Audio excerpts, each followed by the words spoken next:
I just put up in that motherfucking. When you're addressing evil, you can't worry about the delivery. When you're looking at the conditions of our community, you can't worry about the evil when you got kids that kill kids and say we smoking on Tuka. See, they wasn't worried about the delivery when these kids in Chicago were talking about smoking on Tuka. They weren't worried about the delivery. Made a point to clip it. And I want you guys to take a listen here. Here's the starting from the top. The video has been made private, so luckily I was smart enough to make a recording there before it was removed. So here is some of the video. We'll try to get into it. Here's the first video. With you, well, because I ain't gonna lie to you, and I know at that time maybe I'm a little biased. So I see things from the content perspective. When you have a Charleston, you got to realize, and I look at the game like this, right? I said, number one, Sean Cotton in Charleston, that's like Kobe and Shaq. That's like me and Sean done got it. And so Sean Cotton is the content creator of the channel Say Cheese. He more or less operates behind the scenes as the host, and Charleston White, he allows Charleston White to be the talent, and he interviews Charleston White, and Charleston White does his thing, and that's kind of their relationship. To it before. Yeah, but y'all figured it out. That's what I'm talking about. Okay, cool. Vlad got his Boosie. I don't know if he's gonna 6ix9ine gonna be that now, but Vlad got his Boosie. Adam, from time to time, he find one of them and whack is in the mix. I might be the only one that don't really have that person, and I know how better and easier it is when you got that person. And so Akademiks here is referring to two other big content creators in his space, the hip hop space. Adam 22, he has Whack 100, who's like a West Coast LA gang guy, and Vlad has Boosie, who's like a black Southern rapper. So in Akademiks, what he's pointing out here is that both of these guys, and they just happen to be white, it's not lost on me, they found two black teammate counterparts. Akademiks is saying, I'm out here on my own. I have to do everything myself. I have to throw the ball, catch the ball, and run down and shoot the shot here. Because I gotta hit the ball, pitch the ball, I gotta go pass the ball, dunk it. When you have a Charleston White, it's a guaranteed. And so what you're saying here, that regardless of what you think about Charleston White, he's a guaranteed. And when he comes up on your panel, when he comes on your show or whatever, he's a guarantee. He goes on to say more about him, and we're going to play a little bit more of that. But I'm drawing the parallel here to JP. Charleston White is like a poor man's JP. When he comes up on your panel, he's going to bring the energy, the views that very few people can bring. No matter what, he's going to bring the eyeballs. And now your business model has perspective.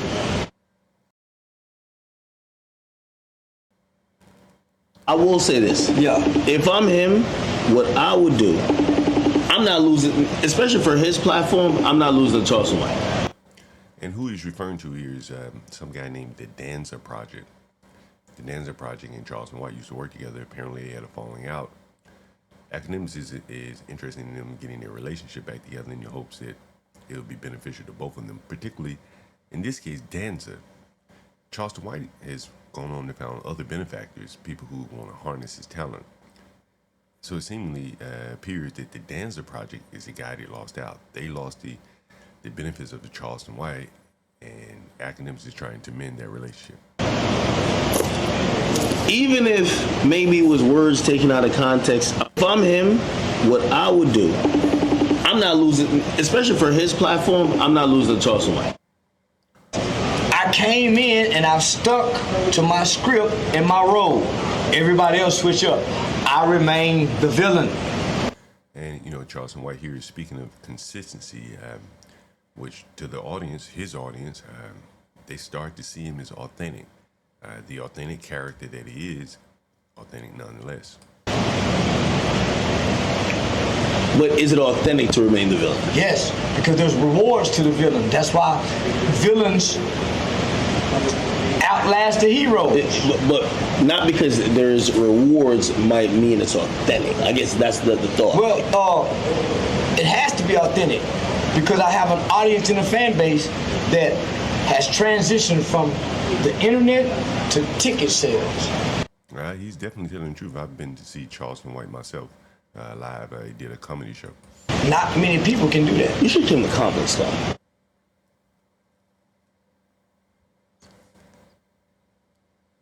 And just getting to some more clips of Charleston White. You know what they're gonna say? Well, you can't keep a hoe if she going anyway. I ain't worried about if she going. I'm worried about what I bring up and around my bra. Well, your security's to hold you there. Nigga, he's still a man.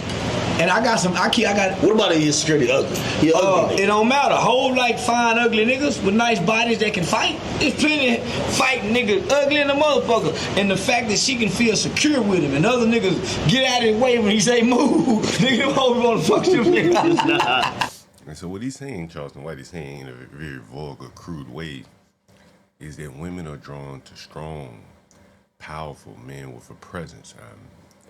Adding a dose of charisma there. And you really have something that will supersede the looks of the man. And that's what Akademiks is saying here. He said, but what if the man is ugly? And Charleston White said it doesn't matter. And plenty fighting niggas ugly in the motherfucker. And the fact that she can feel secure with him and other niggas get out of his way when he say move. Nigga, always wanna fuck you nigga. Yeah, nigga, they hardly move. You listen, Charleston trying to get you to be like, yo, no security. Charleston. Yeah, nah, nigga. Oh, she gonna protect me way more than him. And that's Charleston White there, dropping a few nuggets with DJ Akademiks. The video was labeled privately. I'm glad I clipped a couple of the clips. So here he touches on a couple things, Akademiks and Charleston White. The first thing I want to point out is talent. Charleston White has a lot of flaws. But he tells you that when he gets up on the stage, he's going to give you 100%. He's going to play within the lines that you've drawn for him. The second thing that he pointed out is that men are going to get women. And the stronger, more powerful man with a presence is going to attract women no matter how he looks. And that is what Charleston White is saying, that, well, he's skeptical about having security on his team because those security will end up attracting his women. I'm not sure if I agree or disagree with Charleston. I do think that there is something there. So it probably depends on the type of woman that you have. But nevertheless, the point that he's making, which I think JP has also made it, is that attractive men to women have very little to do with the looks, the facial appearance. It has to do with their presence, their charisma, and their strength. And I think that's a point that we've been hammering home here, and it'll be a topic that we'll keep coming back to in the series, the new series that we have, Looking Beyond the Veneers.